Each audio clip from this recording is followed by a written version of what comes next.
Let's talk in a little bit more detail about mechanisms for implementing censorship beyond just the most conventional type of mechanism of filtering.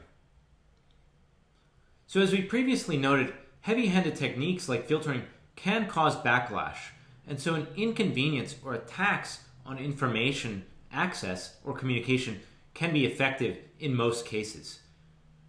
And the future trends of censorship and information control will continue to exploit our limited capacity to process information and our limited attention spans.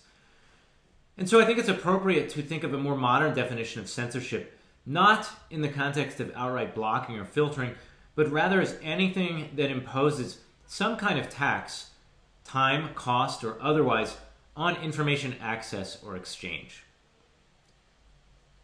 Let's talk a little bit more about technical implementations of friction and flooding. There are a wide variety of technical mechanisms for friction, which we'll explore in more detail throughout the remainder of this course.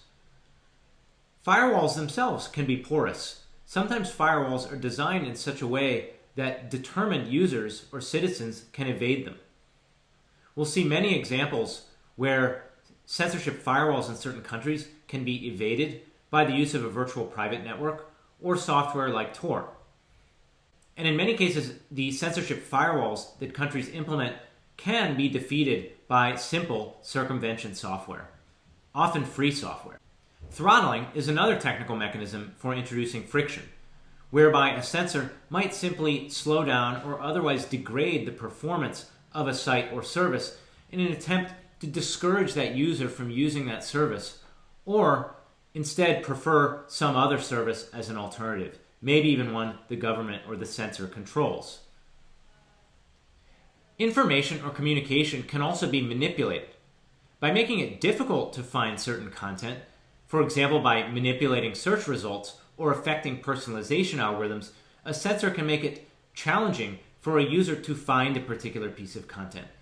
And in an era where we're already bombarded and confronted with an overwhelming amount of information, simply relegating a particular piece of information or service to a place where it's hard to find or cumbersome for a user to unearth or discover might be sufficient.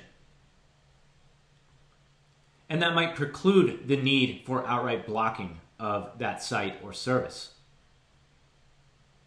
In conjunction with these forms of friction, censors sometimes introduce alternative versions of services or sites.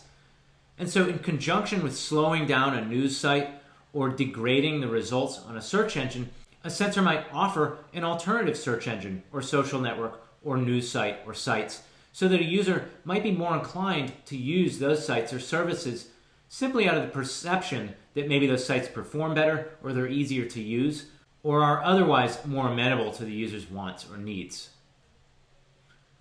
There are also technical mechanisms for flooding.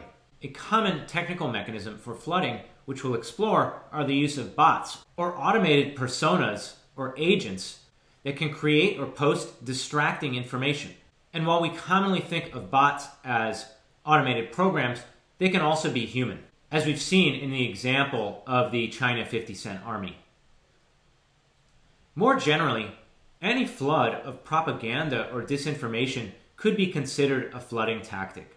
So websites that contain false or misleading information, hijacking of hashtags on social media, and generally any kind of introduction of information that distracts a user can be considered a modern form of censorship. So distraction and misinformation are really tools of censorship in the broader scope of the goals of information control. And citizens in democracies, and even in Western democracies, are particularly vulnerable to these types of techniques, especially when attention is limited due to the increasing flood of information that we are confronted with. Additionally, when instruments in the security realm, like denial of service attacks, to bring down a website or a service, are used for political purposes, those can also become a form of political censorship.